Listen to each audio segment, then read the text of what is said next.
بسم اللہ الرحمن الرحیم۔ پچھلی دفعہ ہم نے آیہ نمبر 33 تک پڑھ لیا تھا۔ ابھی تک ہم تمہید ہی پڑھ رہے ہیں سورہ بقرہ کی، اور یہ آیہ نمبر 39 تک چلے گی۔ پچھلی دفعہ جب ہم یہ آیات پڑھ رہے تھے تو 3 ہی آیات پڑھ سکے تھے۔ انشاءاللہ آج کوشش کریں گے کہ آیہ نمبر 39 تک پڑھ لیں۔ 6 آیات ہیں، بڑی تفصیل کے ساتھ ہم ان کو دیکھ رہے ہیں، ایک ایک حرف کو دیکھ رہے ہیں، ایک ایک آیہ کو دیکھ رہے ہیں، اور مختلف پہلو جو سامنے آ رہے ہیں ان کو بڑی تفصیل سے ہم پڑھ رہے ہیں۔ یہ اس لیے کر رہے ہیں کہ یہ آیات کچھ اس نوعیت کی ہیں کہ ان کو بڑی گہری بصیرت کے ساتھ دیکھ لیا جائے۔ یہ وہ آیات ہیں جو اس تمہید میں، جو سورہ بقرہ کی تمہید میں ہم پڑھ رہے ہیں، آگے پوری کی پوری سورہ انہی آیات پہ کھڑی ہے۔ اس کے علاوہ بھی خاص طور پہ یہ آیات جو آیہ نمبر 30 سے شروع ہوتی ہیں اور 39 تک جاتی ہیں، یہ اپنی نوعیت کے لحاظ سے، اپنے مندرجات کے لحاظ سے بڑی گہری ہیں، اور انسانوں پہ بلکہ امتوں پہ ان آیات نے بڑا گہرا اثر چھوڑا ہے۔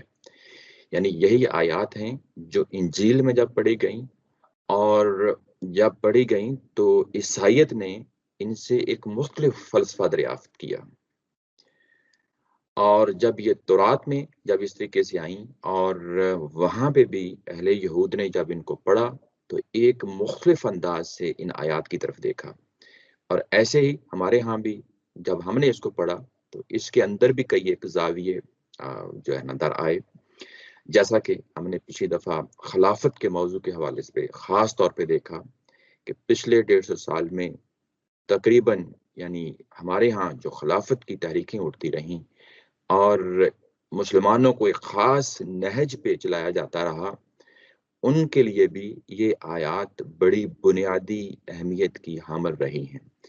تو یہ آیات ظاہر ہے سورہ بقرہ کے حوالے سے بھی، قرآن مجید کے حوالے سے بھی، اور یعنی جب آپ مان لیتے ہیں کہ یہ الہی کلام ہے تو پھر جب ظاہر ہے اس کی تفہیم میں اتریں گے، اس کو سمجھنے کی کوشش کریں گے بحیثیت انسان، تو بہت ساری چیزیں ظاہر ہے کہ انسان نے ان کو سمجھنا ہے، اس کی بیس پہ ہی اپنی زندگی کی ترتیب دینی ہے۔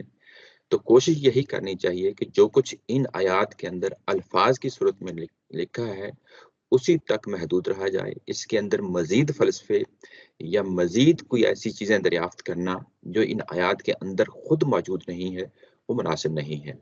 آئے ہم پچھلی دفعہ جو کچھ پڑھا تھا اس کو دوبارہ سے دیکھ لیتے ہیں اور پھر آگے بڑھتے ہیں۔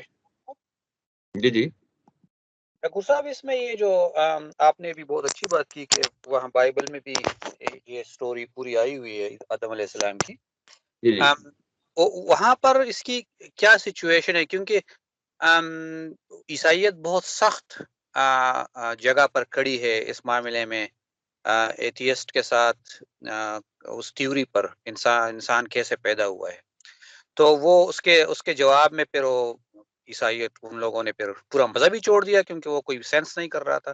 دوسری طرف مسلمانوں کو تو مذہب نہیں چھوڑنا تھا، تو انہوں نے پھر سائنس ہی چھوڑ دیا۔ تو یہ بائبل کے اندر ایسی کیا چیز ہے کہ جو بہت سخت کوئی لاجک پیش نہیں کر رہی ہے اور جو مسائل پیدا کر رہی ہے، یہ جو ایوولوشن ہے اور سارا کچھ؟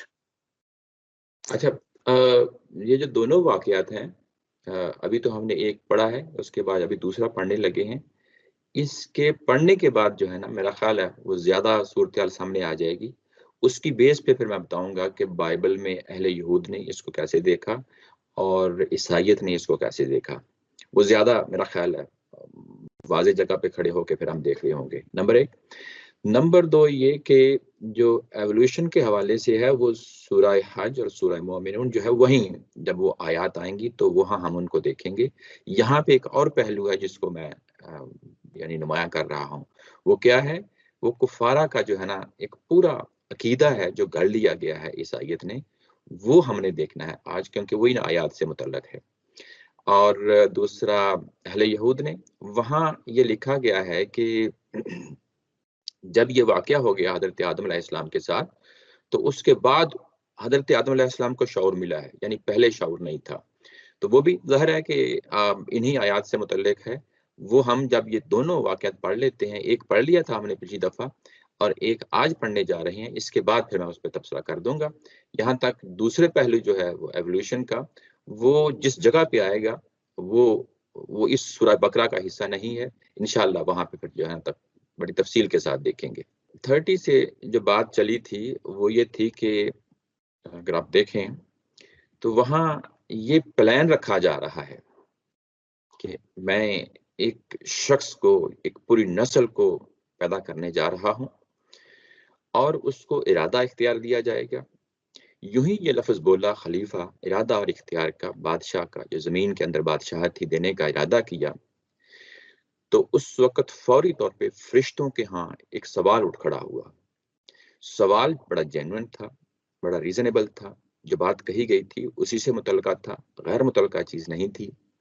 اور وہ انہیں جو تشویش لاحق ہوئی تھی، وہ تشویش اس نوعیت کی نہیں تھی کہ فرشتوں کے اندر کوئی حسد پیدا ہو گیا تھا، نہیں، ایسا نہیں ہے، بلکہ وہ بات کو سمجھنا چاہتے تھے، بات کی نوعیت کو دیکھنا چاہتے تھے، اور جو کچھ وہ ذمہ داریاں ادا کر رہے تھے، وہ اس کی بنیاد پہ وہ کہہ رہے تھے کہ جو کام ہم کر رہے ہیں، ہم بڑے بخوبی کر رہے ہیں، بڑے اچھے طریقے سے کر رہے ہیں، اب ہماری جگہ پہ کسی اور نسل کو لایا جا رہا ہے، کچھ اور لوگوں کو لایا جا رہا ہے، تو اس کی وجہ جو ہے نا ہماری سمجھ میں نہیں آئی۔ یہ سوال تھا، اور یہ سوال اٹھنا کوئی بری بات نہیں ہے، یہ ہم انسانوں کے اندر جو ہے نا سوالات ابھرتے رہتے ہیں۔ یعنی اس طرح کا سوال کرنا کوئی اللہ تعالیٰ کی ذات ہی کے سامنے کوئی عیب کی چیز نہیں ہے، کوئی معیوب چیز نہیں ہے۔ یعنی ہم بھی جب مذہب کے حوالے سے بات کریں تو ہمارے اندر بھی ظاہر ہے سوالات اٹھتے ہیں، کئی ایک چیزیں ہماری ذہن میں آتی ہیں۔ جب ایسے میں چیزیں سامنے آئیں تو انہیں ٹیکل کرنا چاہیے، بندے کی نیت پہ نہیں اتر جانا چاہیے، بلکہ جو چیز سامنے آئی ہے اس کو اس طریقے کو دیکھتے ہوئے سوالات کے جواب دینے چاہیے۔ یہ پہلو ہے جو جہاں پہ بڑا نمایاں ہے۔ یعنی ایک بندہ جو اپنے سوال کرنے کے لحاظ سے بڑی خلوص کی جگہ پہ کھڑا ہے، اس کے اندر کوئی حسد، بغض، کوئی عداوت، ایسی کوئی چیز نہیں ہے، محض ایک چیز کو سمجھنا چاہتا ہے، تو جیسے اللہ تعالیٰ کی ذات نے سمجھایا ہے، انتہائی شفقت کے ساتھ، خوش اسلوبی کے ساتھ، پوری مثال دے کے سمجھایا ہے، ویسے ہی ہمیں بھی کوشش کرنی چاہیے۔ یعنی فرشتوں کے بارے میں اللہ تعالیٰ کی ذات کا جو ظاہر ہے، ان کی مخلوق تھے اللہ تعالیٰ کی، اور جب سوال اٹھایا ہے تو بڑی تفصیل کے ساتھ جواب دیا ہے، اور جواب دیا بلکہ اس کو پریکٹیکلی سامنے رکھ دیا، ان شخصیات کو سامنے لایا گیا جن کو جو نہ فتنہ برپا کرنے والی ہوں گی، نہ فساد برپا کرنے والی ہوں گی، نہ وہ خون بہائیں گی، اور بتایا گیا کہ میری یہ سکیم جس پہ آپ نے یہ سوال اٹھایا ہے یہ بہرحال کامیاب ہوگی۔ ناکامی کی صورت میں وہی لوگ جو ناکام ہوں گے، وہ لوگ خود جو ہے نا جان بوجھ کر اپنے پاؤں پہ کلہاڑی ماریں گے، وہ خود جو ہے نا یہ فساد برپا کریں گے اور یہ خون ریزیاں کریں گے، جس کے نتیجے میں دوزخ میں پہنچ جائیں گے۔ دوسری طرف جو ہے نا میرے بندے ہوں گے، وہ جان کی بازیاں کھیلیں گے، وہ ان تمام چیزوں سے دور رہیں گے، نہ خود دور رہیں گے بلکہ دوسروں کو بھی جو ہے نا اس کی ترغیب دیں گے، دوسروں کو بھی تعلیم دیں گے کہ ان طرح کی خونریزیوں سے، اس طرح کے فسادات سے دور رہیں، اور یہ اسکیم بہرحال کامیاب ہو کے رہے گی۔ یہاں پہ جو مقامی لوگ تھے، جو اولین مخاطبین تھے قرآن مجید کے اس وقت جب یہ نازل ہو رہا تھا، ان کو بتانا یہ مقصود ہے کہ تمہارے اندر بھی کچھ سوالات اٹھتے ہیں تو آئیں ان سوالات کو پیش کریں۔ اس وقت قرآن نازل ہو رہا ہے، ہم آپ کے سوالات کے جوابات دیں گے، بھلے ان جو چیزیں نازل ہو رہی ہیں وہ آپ کو نہیں سمجھ آ رہی، آپ اس کے بارے میں کوئی بھی سوال اٹھائیں، ہم اس کا جواب دیں گے۔ اس وقت قرآن مجید نازل ہو رہا ہے، جب یعنی نازل ہو رہا ہے اس وقت کی بات ہے۔ دوسرا پہلو اس کے اندر اگر آپ دیکھیں تو وہ اہل یہود کے ساتھ بھی ہے اور اوس اور خزرج کے ساتھ بھی ہے۔ جو اس وقت مسئلہ ہے وہ یہ کہ کچھ لوگوں نے ظاہر ہے انکار کر دیا ہے، وہ اپنی جگہ، لیکن منافقین یہود میں یا عام سادہ لوگ جو اہل یہود میں تھے یا اوس اور خزرج میں جو بات کو سمجھنا چاہتے تھے، ان کو ایک طرح کی ترغیب دی ہے، آئیں، آگے آئیں، سوالات کریں اور ہم جواب دیں گے آپ کے، اور آپ کو تمام طریقوں سے تسلی اور تشفی کر کے وہ سمجھا دیں گے جو آپ کے ذہنوں میں اس وقت ہے۔ اچھا آگے بڑھیں تو آگے بڑھیں تو جب یہ ساری صورتحال سامنے آ گئی اور اس کے بعد یہ چیز واضح ہو گئی فرشتوں پہ بھی کہ یہ ساری جو اسکیم ہے وہ کیا ہے، اس کے بعد اگلا جو ہے نا واقعہ اللہ تعالیٰ کی ذات لے آتی ہے۔ یہاں پہ دو واقعات ہیں جن کو سمجھایا گیا ہے۔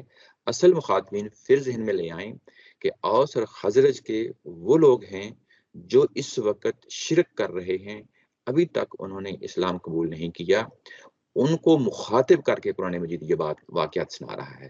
لیکن بیک گراؤنڈ میں چونکہ اہل یہود ہیں، اہل یہود کے وہ سردار جو انکار کر بیٹھے ہیں وہ بھی، اور منافقین بھی، بڑی تفصیل کے ساتھ ہم نے اسی ابتدائیہ کے اندر، اسی تمہید کے اندر ان کے رویوں کو دیکھا، ان کو بھی ساتھ لے کے قرآن مجید یہ بات سمجھا رہا ہے۔ یہ دونوں واقعات جو اگلا واقعہ ہے وہ پھر جو ہے نا لفظ وَإِذْ سے شروع ہوتا ہے۔ وَإِذْ جیسا کہ میں نے پچھلی دفعہ بتایا تھا کہ واقعہ شروع ہوتا ہے تو اس کی طرف توجہ دلانے کے لیے ہوتا ہے، اور توجہ اس طریقے سے دلائی جاتی ہے کہ جو واقعہ سنایا جا رہا ہے یہ ایک حقیقت ہے جس کو سننے والا بھی، دیکھنے والا بھی جانتا ہے، پہلے سے جانتا ہے ان واقعات کو۔ اگر فرض کیا کہ وہ نہیں جانتا، لیکن جو سنا رہا ہے وہ اس طریقے سے سنا رہا ہے کہ اس کے آنکھوں دیکھا واقعہ ہے، یعنی اس نوعیت کا ہے۔ تو یہ دونوں واقعات ظاہر ہے تورات میں بھی آئے ہیں، انجیل میں بھی آئے ہیں، اور وہ لوگ ان سے اچھی طرح واقف تھے۔ ایون اوس اور خزرج کے لوگ بھی واقف تھے کہ ان الہامی کتابوں میں جو کہ اس وقت موجود تھیں، انجیل کی صورت میں، تورات کی صورت میں، کہ یہ واقعات ان کے اندر موجود تھی۔ اور جب قرآن سنا رہا ہے تو وہ تمام بیک گراؤنڈ کے ساتھ جو ظاہرہ پہلے سے موجود تھی، اور وہ پوری سکیم سمجھا رہا ہے۔ اوس اور خزرج کے ساتھ جو بات شروع ہوئی تھی وہ بات یہیں سے شروع ہوئی تھی کہ اس کائنات کا رب ہے، مالک ہے، اسی نے زمین بنائی، اسی نے آسمان بنایا، وہی بارش برساتا ہے، اور جب زمین بنائی تھی تو اس نے 6 دنوں میں بنائی تھی۔ بنانے کے بعد وہ اس زمین سے کوئی غیر متعلق نہیں ہو گیا تھا، بلکہ وہ مسلسل اسے کی نگہبانی کر رہا ہے، اس کا انتظام کر رہا ہے، اس کائنات کے اندر جو اس کی مخلوقات ہیں اس کے لیے رزق مہیا کر رہا ہے۔ پوری سکیم بتائی تھی پچھلی آیات میں۔ اس کے بعد آغاز یہاں سے کیا تھا کہ تم اپنی سکیم سمجھنا چاہتے ہو تو آئیں تمہیں تمہارے اپنے جد امجد حضرت آدم علیہ السلام کے واقعات سناتے ہیں کہ وہ کیسے اس کی ابتدائی ہوئی تھی، اور وہ کیا چیزیں ہیں جو تمہاری اس وقت موجودہ صورتحال سے متعلق ہوتی ہیں۔ تو اس کا دوسرا واقعہ ہے وَإِذْ قُلْنَا لِلْمَلَائِكَةِ اسْجُدُوا لِآدَمَ فَسَجَدُوا إِلَّا إِبْلِيسَ۔ میں پہلے آپ کے سامنے یہ پورا ترجمہ رکھ دیتا ہوں، پھر اس کے بعد ہم آتے ہیں واپس، دیکھتے ہیں کہ یہ کیا ہے۔ ہماری اسکیم میں انسان کے امتحان کو سمجھنے کے لیے وہ واقعہ بھی انہیں سناؤ جب ہم نے فرشتوں سے کہا تھا کہ آدم کو سجدہ کرو تو وہ سجدہ ریز ہو گئے ابلیس کے سوا۔ اس نے انکار کر دیا، ابا، اس نے انکار کر دیا، واستکبرا، اور نہ صرف انکار کیا بلکہ اکڑ بیٹھا، اور ایسے میں وکان من الکافرین، وہ منکروں میں شامل ہو گیا۔ ایسے میں وہ منکروں میں شامل ہو گیا۔ یہ ایک حصہ ہے دوسرے واقعے کا، اور اس کے بعد پھر آگے جو ہے نا آیت نمبر 35 میں جو ہے نا وہ پھر دیکھیں گے۔ پہلے آیت نمبر 34 تک دیکھ لیتے ہیں۔ شکر صاحب، جی جی سوری، جو پہلا واقعہ ہے اس میں حضرت آدم علیہ السلام کو جب پیدا کیا گیا تو جی ان کو وہ نام کیوں سکھائے گئے تھے اللہ تعالیٰ کی طرف سے؟ جی، وہ سکیم تھی جو بتائی جا رہی تھی فرشتوں کو کہ جب میں آدم علیہ السلام کو پیدا کروں تو وہاں سکیم یہ بتائی جا رہی ہے کہ جب میں پیدا کروں حضرت آدم علیہ السلام کو تو وہ کیا چیزیں ہیں جو اس کے اندر موجود ہوں گی۔ پہلے سے موجود دو جو ہے نا مخلوقات تھیں، فرشتے تھے اور جنات تھے۔ یہ دونوں وہ مخلوقات ہیں جن کو ہم کہتے ہیں کہ عقل والی مخلوقات اللہ تعالیٰ کی ذات نے بنائی ہیں۔ اب تیسری جو ہے نا مخلوق شامل ہو گئی ہے یہاں پہ۔ جب تیسری مخلوق شامل ہو گئی ہے تو بتایا جا رہا ہے کہ اس کو میں ارادہ اور اختیار کے ساتھ پیدا کروں گا۔ تو سوال یہ پیدا کر دیا فوری طور پہ فرشتوں نے کہ جب یہ ارادہ اختیار دیا جائے گا تو اس کا سوء استعمال بھی ہوگا۔ یعنی انسانوں کے ساتھ معاملہ یہ ہے کہ جب پیدا کیا گیا ہے تو اس کو ارادہ اختیار دیا گیا، اس کو صحیح اور بری چیز کی تمیز دی گئی، وہ صحیح فیصلے بھی کر سکتا ہے، یعنی نیکی اور بدی کی تمیز دی گئی، نیکی کے راستے بھی اختیار کر سکتا ہے اور بدی کے راستے بھی اختیار کر سکتا ہے۔ نیکی کا راستہ اختیار کرے گا تو یقیناً اس کا نتیجہ اس کو جنت ملے گا، بدی کا راستہ اختیار کرے گا تو یقیناً اس دنیا میں بھی فساد ہوگا اور آخرت میں بھی جہنم کی جگہ پہ جائے گا۔ یہ جو پہلو، دوسرا پہلو ہے بدی کا، یہ فرشتوں نے لے لیا فوری طور پہ جب ان کو کہا کہ تمہارے سامنے خلیفہ جو ہے نا وہ بنایا جا رہا ہے، یعنی ارادہ اور اختیار کے ساتھ ایک مخلوق پیدا کی جا رہی ہے۔ تو جب یہ چیز سامنے آ گئی اور فرشتوں نے سوال اٹھا دیا، پھر تو یہ فساد پیدا کریں گے، خون بہائیں گے۔ اب یہ سوال ہے جس کا جواب اللہ تعالیٰ کی ذات نے دینا ہے اس چیز کا، کہ یہ جو بات آپ نے سمجھی ہے یہ ادھوری سمجھی ہے، یہ مکمل نہیں سمجھی۔ اب اس کا جب جواب دیا گیا تو اس کے بعد اللہ تعالیٰ کی ذات نے وہ تمام شخصیات کے نام جو ہے نا پہلے سکھائے ہیں، بتائے ہیں، ان کا تعارف کرایا ہے کہ یہ وہ شخصیات ہیں جیسے حضرت موسیٰ علیہ السلام ہے، حضرت نوح علیہ السلام ہے، حضرت محمد صلی اللہ علیہ وسلم کی ذات والا صفات ہے، یا ایسے ان کی امتوں میں سے کوئی بڑے نمایاں شہداء، صالحین، صادقین، یہ صدیقین، یہ وہ لوگ ہیں جو اس کائنات کے اندر جب وہ ظاہر اپنے دور میں آئے، انہوں نے اپنی جان کی بازیاں کھیل کے لوگوں کو نہ خود جو ہے نا اس جگہ پہ کھڑے ہوئے بلکہ لوگوں کو بھی اس کی تعلیم دی کہ اصل چیز جو ہے وہ آخرت کی کامیابی و کامرانی ہے۔ دنیا میں فساد، دنگا اور خون بہانا یہ دنیا میں بھی خطرناک ہے اور آخرت میں بھی خطرناک ہے۔ تو یہ شخصیات تو آنے والی تھیں، ابھی جی اس ابھی وقت آنے موجود والی، نہیں تھی۔ جی میں نے پچھلی دفعہ بڑی پوری تفصیل کے ساتھ جو ہے نا ہم نے یہ واقعہ دیکھا تھا کہ سورہ اعراف کے اندر جب حضرت آدم علیہ السلام کی جو ہے نا اولاد میں سے تمام لوگوں کو سامنے لا کھڑا کر دیا گیا، اس کو ہم عہد الست کہتے ہیں۔ عہد الست ہماری ایک وہ زندگی ہے جو ہم ایک دفعہ پہلے جی چکے ہیں، اور اس میں ہمارے بدن نہیں تھے، ابدان نہیں تھے، اجسام نہیں تھے، بلکہ ہماری وہ اصل شخصیت جس کو ہم روح کہتے ہیں وہ موجود تھی، اور اعتراف کیا تھا اللہ تعالیٰ کی ذات کے سامنے کہ تو ہی ہمارا رب ہے۔ یہ ہم اعتراف کر کے آئے ہیں یعنی اللہ تعالیٰ کے ہاں۔ تو یہ انہی مراحل میں سے ایک مرحلہ تھا کہ وہ شخصیات جن کا ظاہر ہے کہ اللہ تعالیٰ کے ہاں عہد لیا تھا، انہی میں سے کچھ کو نمایاں کر کے آگے لے کے آئے اللہ تعالیٰ کی ذات، اور حضرت آدم علیہ السلام کو ان کا تعارف کرا دیا گیا۔ جب تعارف کرا دیا گیا اور تعارف کرا چکنے کے بعد یہ کہا کہ اب آپ ان شخصیات کو فرشتوں کے سامنے رکھیں۔ فرشتوں نے جب یہ تعارف حاصل کیا تو وہ مان گئے کہ ہمیں تو پہلے ہی معلوم تھا کہ آپ کی جو سکیم ہے وہ حکمت بری ہوتی ہے اور اس میں کبھی کوئی خلا نہیں ہوتا۔ یہ ہم یعنی فرشتے ہیں جو بعض اوقات چیزوں کو پارشل شامل لیتے ہیں، انسانوں کے ساتھ بھی ایسا ہے، جنات کے ساتھ بھی ایسا ہے۔ ہمیں کوئی عقل کل نہیں پیدا کیا گیا، ہم تینوں جو مخلوقات ہیں انہیں کو عقل کل نہیں پیدا کیا گیا، مستقبل کی غیب کی خبریں نہیں ان کو دی گئیں، یہ محدود صلاحیتوں کے ساتھ تینوں کو پیدا کیا گیا ہے۔ ہم بات کو جب ہمارے سامنے آتی ہے تینوں یعنی مخلوقات کے سامنے، تو ہم جو بعض اوقات ایک پارشل چیز کو، ایک خاص پہلو سے چیز کو لے لیتے ہیں، پوری چیز پہ ہمارے ہاں نظر نہیں ہوتی۔ یہ انسانوں کے ساتھ بھی معاملہ ہے، ایسے فرشتوں کے ساتھ ہے، ایسے ہی جنات کے ساتھ ہے۔ تو جب یہ پوری سکیم سامنے سمجھا دی گئی کہ تم جس انسان کے بارے میں غلط فہمی کا شکار ہو گئے ہو، ارادہ اور اختیار ہم دے کے اس کو بھیج رہے ہیں، جس انسان کے بارے میں غلط فہمی کے شکار ہو گئے ہو، یہ سکیم میری کامیاب ہوگی، اس میں برداشت کیا جائے۔ سب یہاں پہ نا میں ایک سمجھا یہ چیز جی جی کہ حضرت آدم علیہ السلام کو جن ہستیوں کے نام بتائے گئے ہیں وہ بڑے کامیاب اور بہت زیادہ جو ہے نا وہ برگزیدہ بندے تھے، اور بہت زیادہ جو ہے نا انہوں نے جو ہے نا وہ کامیاب زندگی جو ہے نا گزاری ہے۔ ایسے ہی وہ نام بتائے گئے تاکہ فرشتوں کے سامنے کہ یہ اس طرح کی مخلوق ہوگی، جی یہ کہنے کا مقصد تھا۔ جی ایسے ہی ہے یعنی تم نے جو بات اٹھائی ہے وہ بھی اپنی جگہ ٹھیک ہے، یعنی جی انسانوں کے اندر جو ہے نا فرعون بھی ہوں گے، ابو لہب بھی ہوں گے،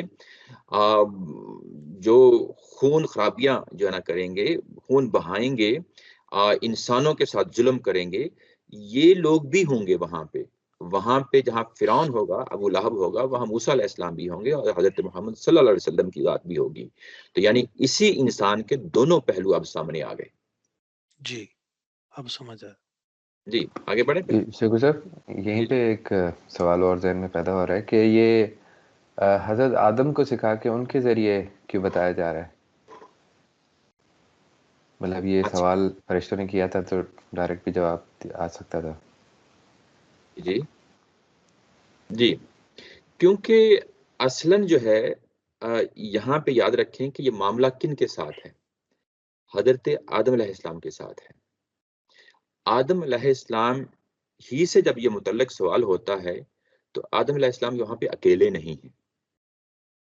یہ بات ذہن میں رکھیں. اصل یہ جب یہ بات کہی گئی تھی وہاں یہ نہیں کہا گیا تھا کہ میں صرف آدم کو پیدا کر رہا ہوں، وہاں لفظ بولا گیا تھا خلیفہ. اب جب یہ لفظ خلیفہ بولا گیا تو اس کا آغاز تو حضرت آدم علیہ السلام سے ہی ہونا تھا نا. اور وہ پوری یعنی مخلوق جو ہے وہ قیامت تک آنے والی وہ تمام نسلیں اس کے اندر شامل ہیں. وہ اگر تو صرف حضرت آدم علیہ السلام تک متعلق ہوتا تو وہ ایک بڑا ضمنی سا ایک جو ہے نا جزوی سا وہ سوال ہوتا. اب یہ سوال جو ہے وہ پوری یعنی ڈے ون سے لے کے لاسٹ ڈے تک جو ہے نا تمام جو انسان آنے ہیں ان پہ انگلی اٹھی ہے. جب ان پہ انگلی اٹھی ہے تو یہاں پہ اگر آپ دیکھیں تو یہ سارا واقعہ جو ہے وہ تمثیل کی صورت میں بتایا جا رہا ہے. یہ کچھ سوال و جواب کی نشست نہیں ہے. یعنی جس طریقے سے آپ پوچھ رہے ہیں نا مجھے، وہ تو ایسے ہے کہ جیسے آپ نے سوال کیا میں نے جواب دے دی. اللہ تعالیٰ کی ذات نے یہاں پہ ان کے سامنے پورا پھر وہ ایک تمثیل کی صورت میں واقعہ پیش کیا ہے. اور جب یہ تمثیل کی صورت میں واقعہ پیش کیا ہے تو پھر وہ ظاہر ہے وہاں پہ آدم علیہ السلام اور اس کی اولاد شامل ہے. تو وہ اس پوری اولاد کو سامنے لا کے دکھایا جاتا ہے کہ جن پہ تم نے انگلی اٹھائی ہے وہ اپنی جگہ بجا، وہ اپنی جگہ موجود ہوں گے، لیکن دوسری طرف جو ہے وہ اسی آدم علیہ السلام کی اولاد میں سے یہ شخصیات ہیں جو نمایاں ہو کے سامنے آئیں گی اور میری اس سکیم پہ جو میں کامیاب دیکھنا چاہتا ہوں وہ کامیابی کے راستے پہ گامزن ہوں گے. یہ تمثیل کے انداز میں بتایا ہے یہ سارا واقعہ.